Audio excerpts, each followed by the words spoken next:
पृथ्वी की आंतरिक संरचना है ना, कि पृथ्वी के आंतरिक संरचना जो है वो किस टाइप से डिवाइड है, यह सबसे पहले किसने बताया था उसके बारे में, और जो हमारी आधुनिक संरचना है वो कौन सी है। ठीक है, उसकी हम लोग बात करेंगे आज। देखिए पृथ्वी हमें देखने में बिल्कुल कैसे लग रही है, गोल टाइप की लग रही है, कैसे लग रही है, गोल। लेकिन ये क्या बनी हुई है, पृथ्वी आपके सतह से बनी हुई है, इस तरह से बनी हुई है ये। ठीक है, अब देखो अगर हम यहाँ से इस चीज़ को समझाना चाहें तो उसको मान लो हम यहाँ से एक काट मार दें, यानी कि चाप ले लें, तो ये चाप जो हम निकालेंगे वो इस तरह निकालेंगे, यस या नो। अगर इसी को हम, जैसे आपने देखा होगा तरबूज खाया है कभी, तो तरबूज मान लो संरचना है, आप उसमें क्या करते हो भाई, ये लाल है नहीं है, तो उसके लिए आप एक चाप मार के देखते हो, इधर से कोना काटा, इधर से काटा और निकाल लिया, हाँ है तो लाल, फिर लगा दिया उसी में, देखें। हाँ, तो जब हम पृथ्वी वैसे तो हमारी कैसा है, इस टाइप से है, तो ऐसा तो हम बता नहीं सकते इसको, इसके अंदर की संरचना निकाल लेते हैं हम लोग पहले। ठीक है, सबसे पहले ध्यान रखना जो संरचना को बताने वाले थे वो कौन थे, तो आपका ध्यान रखना है कि जो सर्वप्रथम संरचना के बारे में बताया था वो किसने बताया था।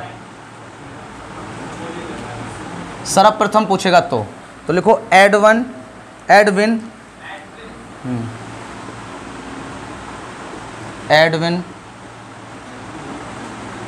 स्वेस। किसने बताया था, एडविन स्वेस ने बताया था। अब इन्होंने क्या बताया था संरचना में वो देखते हैं। इन्होंने पृथ्वी की संरचना भी 3 भागों में डिवाइड कर दी। कितने भागों में डिवाइड कर दी, 3 भागों में। 3 ही भाग हैं, कितने भागों में डिवाइड कर दी थी, 3 भागों में डिवाइड कर दी थी। क्या हो गई, 5 कौन कर रहा है, ना 5 होती हैं वो, हाँ सब डिवाइड होती हैं खाली बस, लेकिन वैसे नहीं, वो 3 ही होंगे। तो यहाँ तक बताओ, पहले समझ में आई बात। तो किसने सबसे पहले इसको करा था, तो आप बताएंगे 3 भागों में बताया था। किसने बताया था, एडविन स्वेस ने। और जो एडविन स्वेस हैं इन्होंने ही सबसे पहले क्या बताया था कि पृथ्वी का जो घनत्व होता है वो कितना होता है। ठीक है, क्या बताया था, सबसे पहले इन्होंने घनत्व बताया था, ये आपको ध्यान रखना है। ठीक है, ये क्वेश्चन पूछे गए हैं, आपसे ध्यान रखना। तो चलिए कौन कौन से हो सकते हैं ये हम आपको बात करते हैं।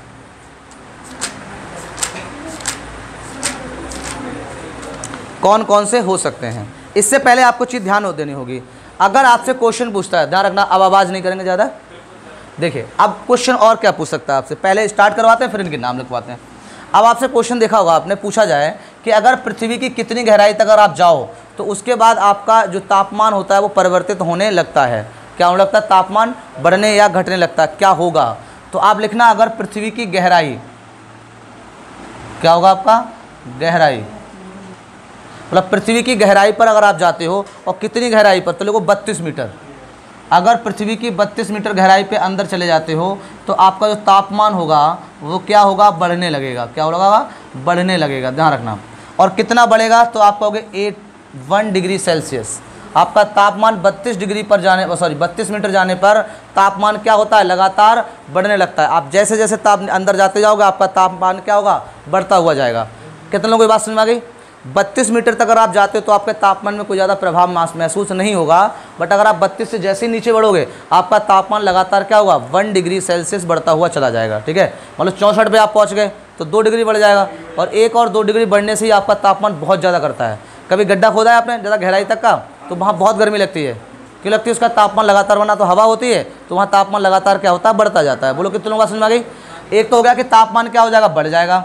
और क्या होगा अगर गहराई पे जाओगे, और क्या होगा गहराई पे जाने पर, तो लिखो घनत्व बढ़ जाता है, उसका डेंसिटी बढ़ जाएगी।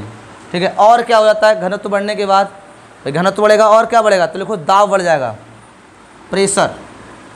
तो ये होती है, सब ध्यान रखना, पृथ्वी के नीचे जाने पर कौन कौन सी घटनाओं में परिवर्तन हो सकता है। तो आप कहोगे तापमान बढ़ जाएगा, क्या बढ़ जाएगा, तापमान, और क्या बढ़ जाएगा, घनत्व, और क्या बढ़ जाएगा, दाब बढ़ जाएगा। क्या बढ़ जाएगा, दाब बढ़ जाएगा। कितने लोगों को ये बात समझ में आ गई। ठीक, अगर पूछता है कि पृथ्वी की सतह का तापमान कितना है, क्या पूछेगा, पृथ्वी की सतह का तापमान कितना है। तो पृथ्वी की सतह का तापमान अगर आपको याद हो तो हम बता चुके हैं। पृथ्वी की सतह का तापमान बता चुके हैं, बोले यस या नो। तो ये होता है आपका 15 डिग्री सेल्सियस। अगर याद करो हम बताए हुए थे सौरमंडल जब आपको बताया था, कोई दिक्कत यहाँ तक, तो 15 डिग्री सेल्सियस, यानी कि चाहे आपकी ठंड आ जाए और चाहे क्या हो जाए, गर्मी आ जाए, ये आपका कांस्टेंट रहता ही रहता हो। ठीक है, अब आपने एक चीज़ सुनी होगी कि हम लोग कहते हैं कि ठंडों में पानी जो आता है वो गर्म आता है, नल से निकलता है जो, है ना, और अगर आप गर्मियाँ होंगी तो वहाँ से क्या आता है, ठंडा आता है। बोलो यस या नो। कोई गीजर नहीं लगा उसमें, कोई गीजर नहीं है, ना कोई वहाँ पे रेफ्रिजरेटर लगा रखा है कि आपको भाई साहब आए ना ठंडा पानी चाहिए ले लो, ठीक है। वो सब किस पे डिपेंड करता है, इस तापमान पे। अब मान लो ठंडों की अगर हम बात करें, गर्म पानी क्यों आता है, पानी 15 ही है।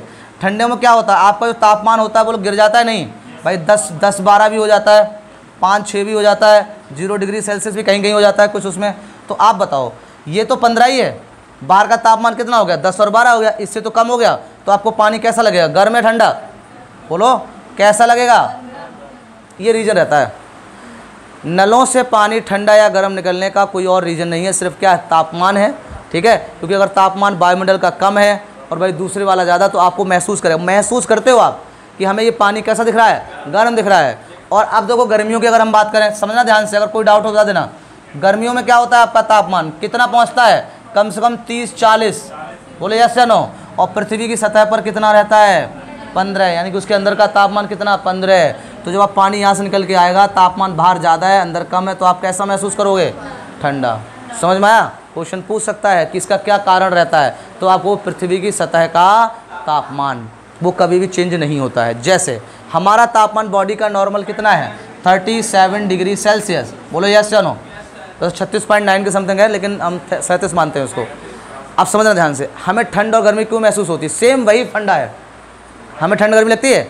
भाई आप बताओ मुझे, वायुमंडल के साथ 37 है हमारा, और अभी कम से कम तापमान 40 ऊपर होगा, बोलो यस या नो।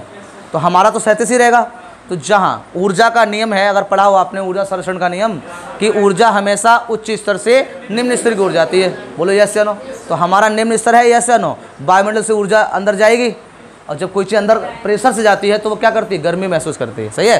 ठंडों में तापमान कितना होता है, 17, 18, 15 ऐसे होता है, 14 ऐसे होता है। और हमारा बॉडी का कितना होगा, 37।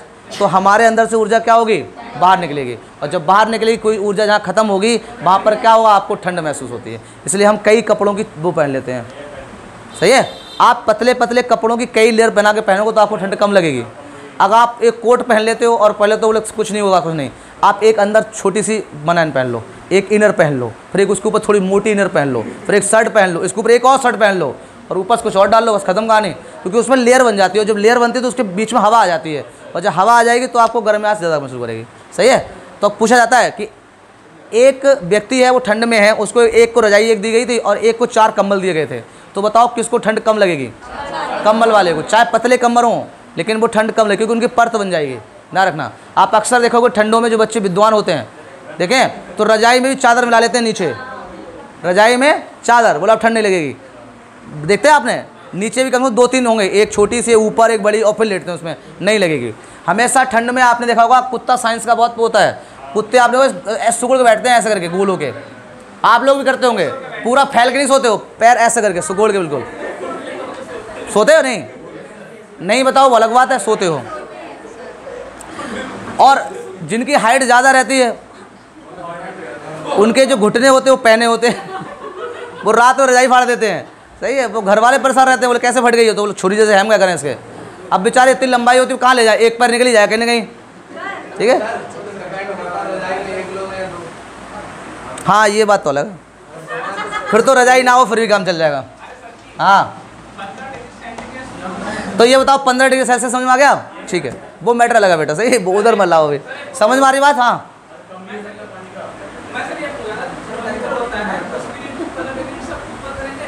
क्या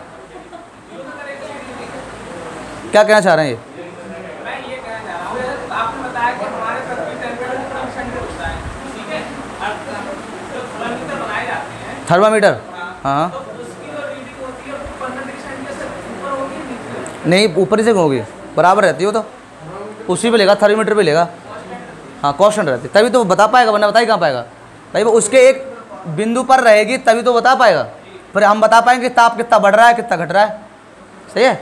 और ताप घटने बढ़ने पे कई क्रियाएं निरात करती हैं, ताप बढ़ रहा है, भूकंप आने वाला है, आंधी आने वाली है ना, ये सब निरात कर देते हैं, इसी से करते हैं ताप से ही।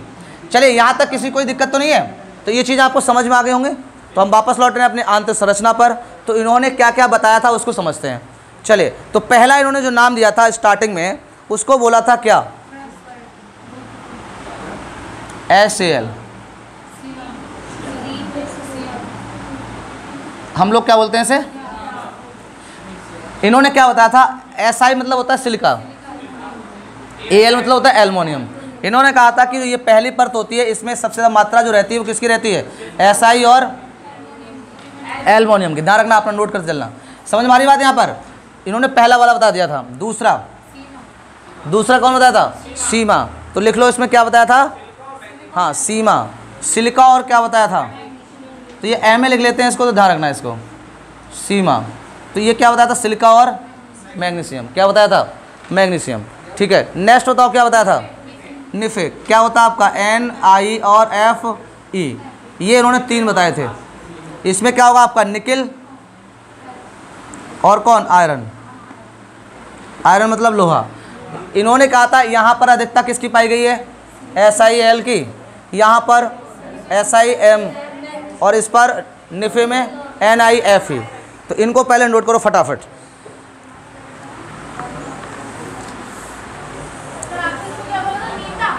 कहाँ, निफे, हाँ निफे बोलते हैं, निफे,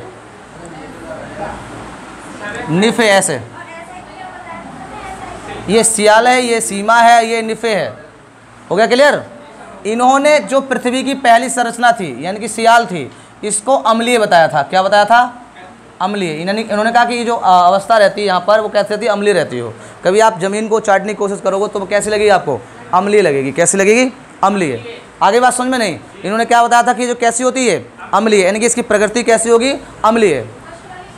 हाँ, यहीं पर आपके सबसे ज़्यादा क्या होते हैं, देखो पेड़ पौधे जो होंगे वो कहाँ होंगे, यहीं होंगे। खेती कहाँ होगी, यहीं। महासागर कहाँ होंगे, महासागर यहीं पर। और महाद्वीप, ध्यान रखना सब चीज़ें यहीं पर बताया उन्होंने, महाद्वीप। सही है। खेती यानी कि जितनी आपकी भौतिक क्रियाएं आप लोग करते हो वो सब किस सतह पर करोगे, तो आपका श्वेस के अनुसार किस पे करोगे आप, सियाल पे। ठीक है। तो उन्होंने बताया कि जहाँ जहाँ आपके महासागर होंगे, है ना, समझ में आया, वहाँ की जो आपकी ऊंचाई होगी वो क्या होगी, कम होगी। क्या होगी, कम, मतलब गड्ढे में होगा ना तो कम होगी। और जहाँ जहाँ आपके महाद्वीप होंगे वहाँ पर ऊंचाई क्या होगी, ज़्यादा होगी। ये उन्होंने बताया था। अभी नोट करा देंगे कितनी कितनी उन्होंने बताई थी। तो पहले यहाँ ध्यान दो। अगला आता है कौन, सीमा। तो सीमा की प्रकृति बताई थी, इसमें क्या क्या अधिकता पाई जाएगी। इन्होंने इसका जो प्रकृति बताई थी, क्या बताई थी, क्षारीय बताई थी। कैसी बताई थी, क्षारीय, कि इसकी प्रकृति कैसी होती है, क्षारीय होती है। कैसी होती है, क्षारीय।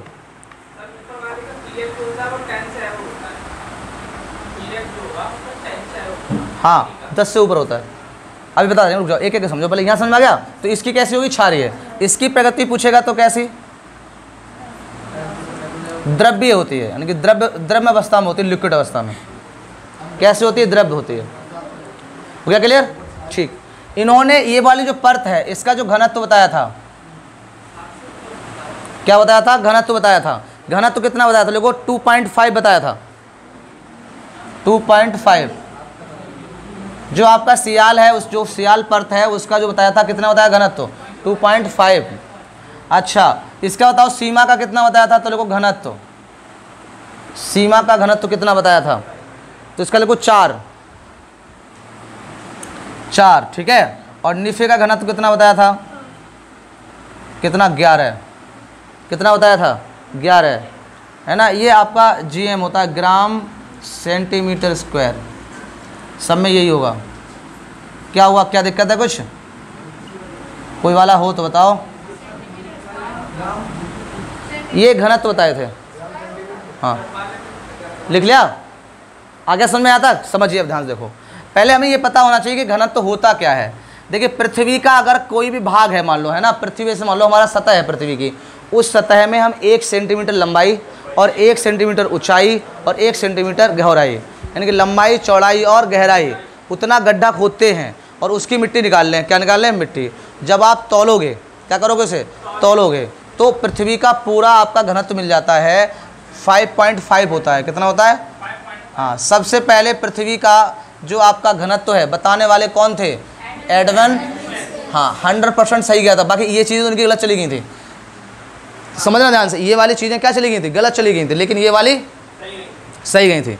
जैसे अब आपको सर बताओ कैसे, देखो इन्होंने क्या जुड़वाया था, घनत्व औसत निकालते हैं ना, तो 2.5 ये हो गया, 4 ये हो गया और 11 ये हुआ। बताओ टोटल कितना हो गया, 17.5 यही तो हो गया, बटे कितना हो जाएगा 3। क्लियर हो गया। 3 पंजे कितना होता है, 3 पंजे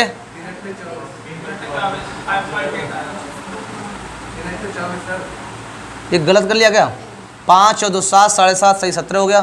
तो ये हो गया 3 पंजे 15, कितने बचे 2 और 3 अट्ठे 24, 8 के समझेंगे ना।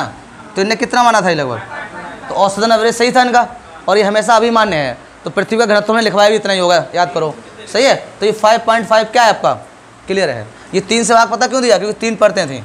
बोलो कोई दिक्कत यहाँ पर। तो इनका घनत्व मान्य है, सर्वमान। पूछेगा सबसे पहले पृथ्वी का घनत्व बताने वाले कौन थे, तो स्वेस थे। कौन थे, स्वेस थे। कौन थे, स्वेस। क्लियर हो गया। और स्वेस ने संरचना बताई थी कौन, ये वाली। उन्होंने कहा था कौन सा, पहले सियाल, फिर बताया था कौन, सीमा, फिर कौन बताया था, नीफे। इन्होंने इसमें कहा था कि SI और AL क्या होंगी, ज़्यादा होंगी। इस वाले परत में क्या होंगी, ज़्यादा होंगी। खेती, पेड़ पौधे, महाद्वीप, महासागर क्या होंगे, सब इसमें ज़्यादा होंगे। सीमा में क्या होंगे आपके, तो आप बता देंगे, ठीक है। कौन होगा, C और मैग्नीशियम वो ज़्यादा होगा। और नीफे में क्या होगा, NI और Fe ज़्यादा होगा। बता दिया, कोई दिक्कत यहाँ तक, ठीक। हाँ सिलिकॉन,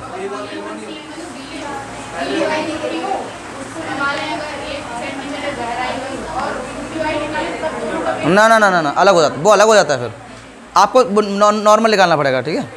यहाँ तक किसी कोई दिक्कत तो नहीं है।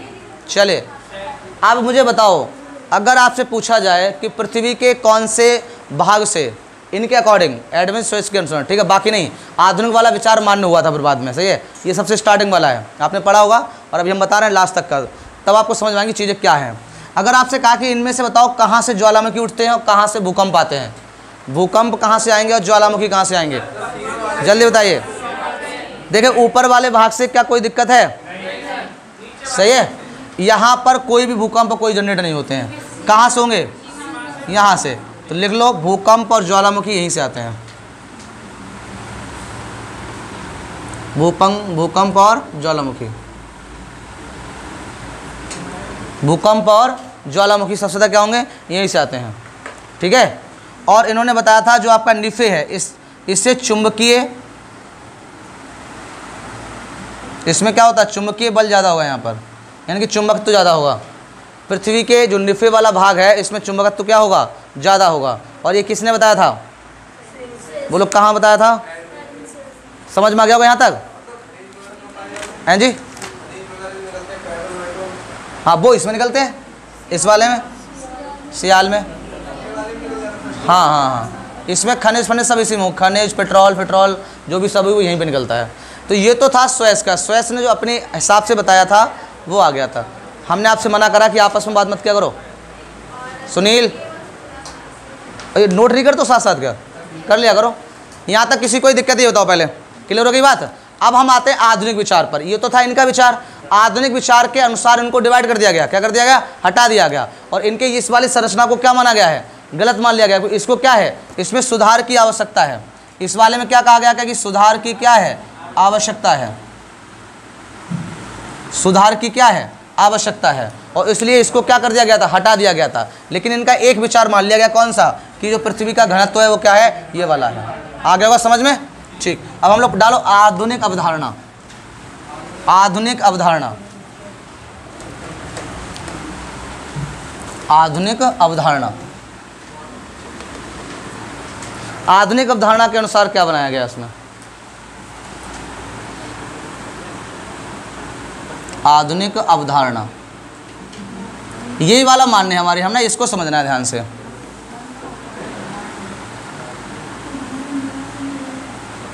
इसको हटा देते हैं हम।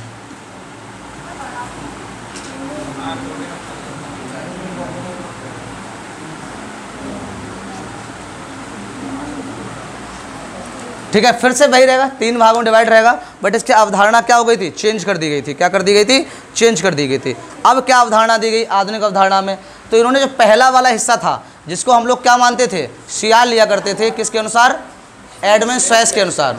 सही है, सबसे पहले अवधारणा उन्होंने दी, ध्यान रखना। पृथ्वी की सबसे पहले अगर अवधारणा पूछता है तो आप किसे बताओगे, एडमंड स्वेस को।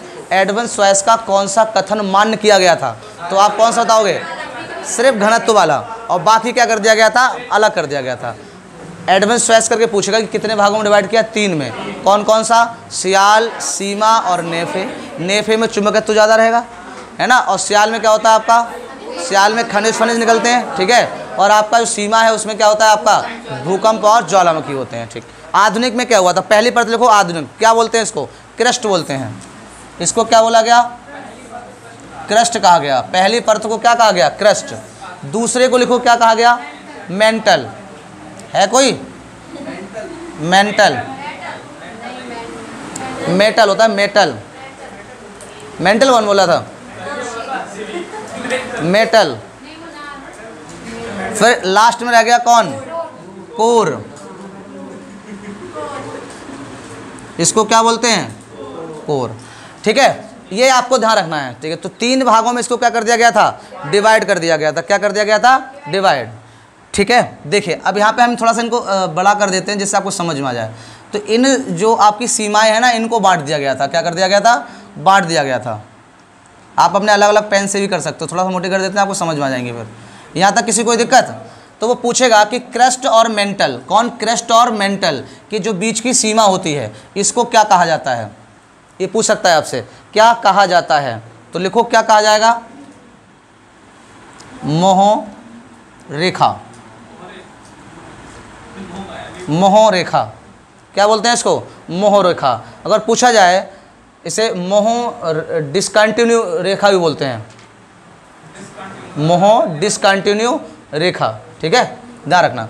आप लिख लेना शॉर्ट करके, मोह डिसकंटिन्यू रेखा, डिसकंटिन्यू लाइन बोलते हो चाहे, क्लियर हो गया यहाँ तक। अब पूछेगा कि मेंटल और कोर के बीच में जो रेखा है उसको क्या बोला जाता है, आवाज़ नहीं करें, बताओ फटाफट जल्दी जल्दी, क्या कहा जाता है। तो गुटेन वर्ग कहा जाता है इसे, गुटेन वर्ग, गुटेन वर्ग वही हो जाएगा, गुटेन वर्ग डिसकंटिन्यू लाइन, ठीक है, या रेखा, डिसकंटिन्यू रेखा। बताओ कितने लोगों की बात समझ में आ गई। तो गुटेन वर्ग की समझ में आ जाएगा, मोह रेखा हो गई। तो क्रस्ट और मेंटल को अलग कर रहा है कौन, मोह रेखा, और मेंटल और कोर को अलग कर रहा है कौन, गुटेनवर्ग रेखा। कौन कर रही है, गुटेनवर्ग रेखा। यहीं पे संशोधन कर दिया गया और यहाँ पर इनको डिवाइड कर दिया गया। जैसे मान लो पहले वाले भाग को क्या बताया गया, अम्लीय बताया गया था, दूसरे को क्या बताया गया, क्षारीय, और तीसरे को द्रव बताया था। किसने, एडमंड स्वेस ने, किसने बताया था, एडमंड स्वेस ने बताया था नहीं, ठीक। लेकिन यहाँ पर क्या किया गया, आधुनिक जो अवधारणा थी उसके अनुसार क्रस्ट को 2 भागों में बांट दिया, और मेंटल को भी क्या कर दिया, 2 भागों में बांट दिया, और कोर को भी क्या कर दिया, 2 भागों में बांट दिया। समझ में आ गई। जो ऊपर वाली थी इसको बोला गया अपर, क्या बोला गया, अपर क्रस्ट, लिख लेना इसको। नीचे वाले को बोला गया लोअर क्रस्ट, इससे बोला गया क्या, अपर मेंटल, और इसको बोला गया क्या, लोअर मेंटल, सही है। इसको बोला गया क्या, अपर कोर, और इसको क्या बोला गया, लोअर कोर, सही है। ये अलग अलग क्या कर दिया गया था, इनको डिवाइड किया कर दिया। अभी बताएंगे फिर इनके बारे में क्या क्या बताया गया है। समझ में आ रही है यहाँ तक बात। अब बात निकली है तो दूर तक जानी चाहिए भैया, तो जरूर जाएगी। अब इन रेखाओं को भी डिवाइड करा गया फिर, कि इन रेखाओं को क्या कहा गया है, ठीक है, इन रेखाओं को भी क्या कहा गया है, सही है। तो समझते हैं इसको क्या कहा गया। देखिए पहले इनसे निपट लेते हैं, फिर बताते हैं चीज़ों को क्या क्या है इसमें। तो अगर पूछा जाए कि अपर क्रस्ट और लोअर क्रस्ट को डिवाइड करने वाली रेखा क्या कहलाती है, या विभाजित करने वाली रेखा क्या कहलाती है, अलग करने वाली रेखा क्या कहलाती है, ठीक है। तो पहला लिखो क्या कहलाएगी, कोनोराइड, क्या कहलाती है। और ये सब जितने भी हैं ये सब खगोलीय वैज्ञानिकों के नामों पे ध्यान रखना। अगर आपसे पूछ भी लेना कि अगर पूछ ले क्रस्ट और मेंटल को खोज करने वाली रेखा कौन सी कहलाती है, मतलब किसने खोजा था, तो मोह ने खोजा था, ध्यान रखना। ये कौन है, खगोलीय वैज्ञानिक हैं, क्या है आपके, खगोलीय वैज्ञानिक हैं। अगर पूछे कि आपका मेंटल और कोर को खोजने वाली रेखा कौन थे, तो गुटेनवर्ग ही थे, सही है। अगर आपको अपर और क्रस्ट को अलग डिवाइड करने वाली रेखा का नाम का निर्धारण करने वाले कौन थे, तो कौन थे, कोनोराइड। कौन थे, कोनोराइड। आया बात समझ में। तो उसी नाम पर है, फिर मत करना कि सर आपने तो बताया ही नहीं था कि खोजकर्ता भी थे इसके, सही है। तो वही खोजकर्ता है जिनके नाम पर क्या रख दी गई, रेखा का नाम रख दिया गया। तो कितने लोगों को समझ में आ गई, आ गई, आ रहा है समझ में। क्वेश्चन आ जाएंगे तो कर लेंगे, आग लगा देंगे, आग सही से लगाना है, धुआं धुआं हो जाएगा नहीं तो, सही है, सही से ध्यान रखना। तो हमेशा ध्यान रखेंगे, जब तक तोड़ेंगे नहीं तब तक, तो चाहे पर्वत हो चाहे आपका पृथ्वी की आंतरिक संरचना हो, चोट पे चोट लगाते रहो, एक दिन टूट जाएगा। सही है। हुमा क्या हुआ, कोई दिक्कत नहीं? समझ में आ रहा है? दो दो हुमा आगे पीछे बैठेंगे, कौन किससे कह रहा हूँ मालूम नहीं पड़ रहा है। सही है, बताओ कोई दिक्कत हो तो, छूट रहा कोई? सही, गुड। चलिए फटाफट आ जाइए इधर। तो अगली आ जाती कौन कि क्या हो गया आपका अपर मेंटल और लोअर मेंटल। इसको डिवाइड किसने किया है ना? तो लिखो किसने कर रखा है इसको डिवाइड। तो एक वैज्ञानिक थे कौन? रेप्टी। तो इसलिए इसको क्या कहा जाता है कि रेप्टिलाइन बोला जाता है। क्या बोलते हैं? रेप्टी। इन्होंने खोजा था। रेप्टी से याद रखो, रैप्टा मारेंगे कहते हैं। सही, ध्यान रखना, रैप्टा मारेंगे दो बाल बन जाएंगे एक जगह। सही, ध्यान रखना, एक अपर बन जाएगा और एक लोअर बन जाएगा। ठीक है। और वही मेंटल है, वो मेंटल आदमी तो रैप्टा मार सकता है। ठीक है, तो मेंटल से याद रखेंगे है ना। कैसे रखेंगे भाई? मेंटल आदमी क्या करेगा? रैप्टा मारेगा तो रैप्टो याद रख लेंगे। रैप्टा रैप्टो। मेंटल मारेगा तो मेंटल हो जाएगा, मेंटल को अलग करेगा। चलिए अगला कौन आएगा आपका? अपर कोर और लोअर को कौन अलग कर देगा? तो लिख लो इसमें कौन होगा? लेहमैन। लेहमैन कौन होगा आपका? लेहमैन। आगे बात समझ में नहीं आता? ठीक है। अब देखो यहाँ पर बात समझ में आ गई बिल्कुल क्लियर। पहली वाली परत क्या होगी आपकी? क्रस्ट। दूसरी कौन होगी? मेंटल। और तीसरी कौन होगी? कोर। डिवाइड अलग अलग करा गया है। तो मेंटल और इनको अलग करने वाला मोह है ना, और मेंटल और कोर को अलग करने वाला गुटेनबर्ग। अपर और लोअर को अलग करने वाला कोनोराइड। मेंटल अपर और लोअर को अलग करने वाला रेप्टी। ठीक है। और आपका कौन हो जाएगा यहाँ पे? अपर और इसको अलग करने वाले लेहमैन। इनकी ट्रिक्स याद रखेंगे मग से। हाँ, मग। क्या हुआ मनोज? तेज बोलो। अच्छा चलिए देखो यहाँ पर तो मग से याद रखेंगे। मग से रखेंगे जो आपकी जो सतह है उनको डिवाइड करा गया है। माँ से याद रखेंगे मोह और गा से याद रखेंगे गुटेनबर्ग। तो मग लेके घूमते रहो आराम से। बोले पृथ्वी की संरचना हमारे पास है। बोले मग किसने अलग किया था? तो मग मतलब मोह और गा मतलब गुटेनबर्ग। इसमें लिख लो, देखो का है, रा है और ला है। तो लिख लो इसमें कौन हो जाएगा? केरल कोरोला। कोई लिख लो, कर लो, लिख लो। लो वो कहते हैं और कर लो, वो कहते हैं और डिवाइड कर लो। तो ध्यान रखना, जो डिवाइड भाई कहते एक बार डिवाइड कर दिया तो आदमी दुखी हो जाता, ले और कर ले, कर ले और कर ले। तो याद आएगा कर लो। कर लो मतलब कोनोराइडो और रेप्टी और लेहमैन ने करा था। ये जो गड़बड़ करा है कर लो, कहते ना एक बार डिवाइड कर दिया अच्छी बात है, चलो याद कर लिया। अब तुमने फिर डिवाइड कर दिया तो अपने आप कर लो, अपने आप कर लो। तो का से कौन हो जाएगा? कोरोनाइडो, रेप्टो और लेहमैन। क्लियर हो गया? तो ये तो था डिवाइडेशन। क्या था आपका? डिवाइडेशन था। कोई यहाँ तक किसी कोई दिक्कत? चले अब इन्होंने क्या बताया था? पहले क्या था? आवाज़ नहीं करें।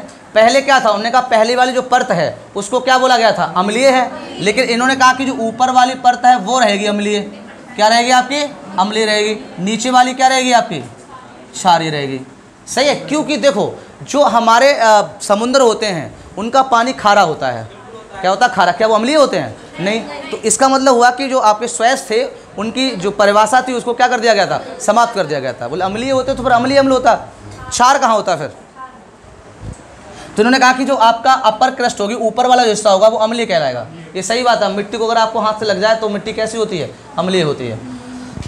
लोअर क्रस्ट वाला होगा वो क्या होगा आपका? क्षारीय होगा। ऊपर वाला जो मेंटल होगा वो क्या होगा आपका? अम्लीय होगा। कैसा होगा? अम्लीय। नीचे वाला क्या होगा? क्षारीय। बोलो बात समझ आ रही नहीं? इसके ऊपर वाला हिस्सा अम्लीय और नीचे वाला क्षारीय।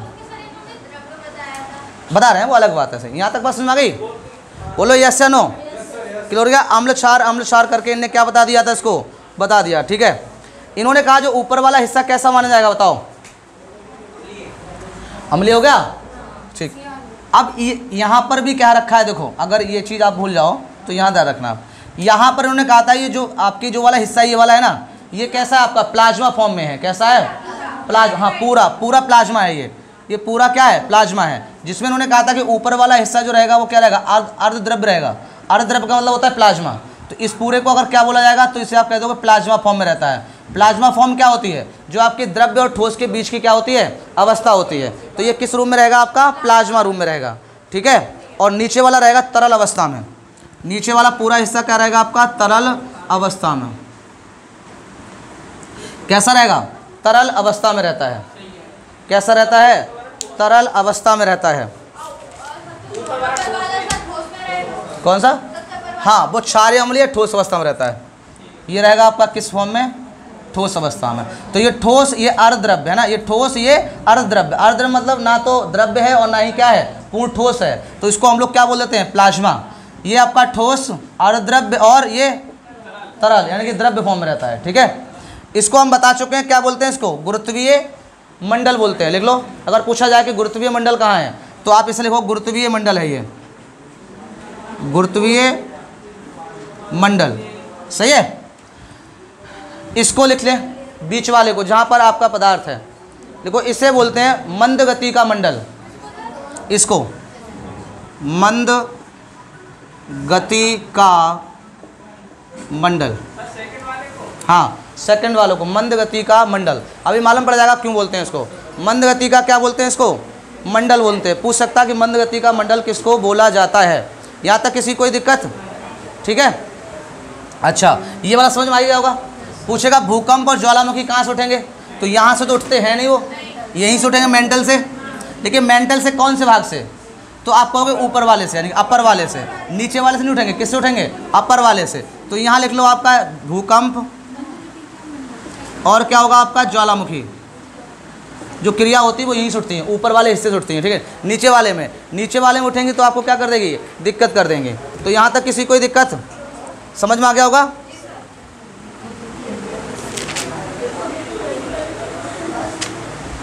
यहाँ तक क्लियर हो गया, ठीक। तो ये आपका समझ में आ गया होगा, ये क्या आपका गुरुत्वीय मंडल कहलाता है। इसको बोलते हैं हम लोग मंद गति का मंडल, क्योंकि पूछेगा कि पृथ्वी के कौन से मंडल में तरंगें जो होती हैं वो सबसे धीमी गति से चलती हैं, सबसे धीमी गति से। तो कहाँ चलेंगी, मेंटल में। कहाँ चलेंगी, मेंटल में। और इसमें आपका क्या रहता है, सारा कार्य रहता ही रहता है पृथ्वी के ऊपर वाले भाग से। तो हम लोग खेती फेती करेंगे, मंडल जो सागर वो सब आपके किस में आ जाते हैं, अपर क्रस्ट में आ जाते हैं। किस में आते हैं, अपर क्रस्ट में। ठीक है, टाइम हो गया क्या, कितना टाइम हो गया, पूरा 9 हो गए। ठीक, तो बाकी कोई नहीं, इसका भी एक पार्ट्स और बचा हुआ है, हम लोग नेक्स्ट उसमें पढ़ लेंगे। ठीक है, तो आज के लिए हम लोग इतना रखते हैं। ठीक।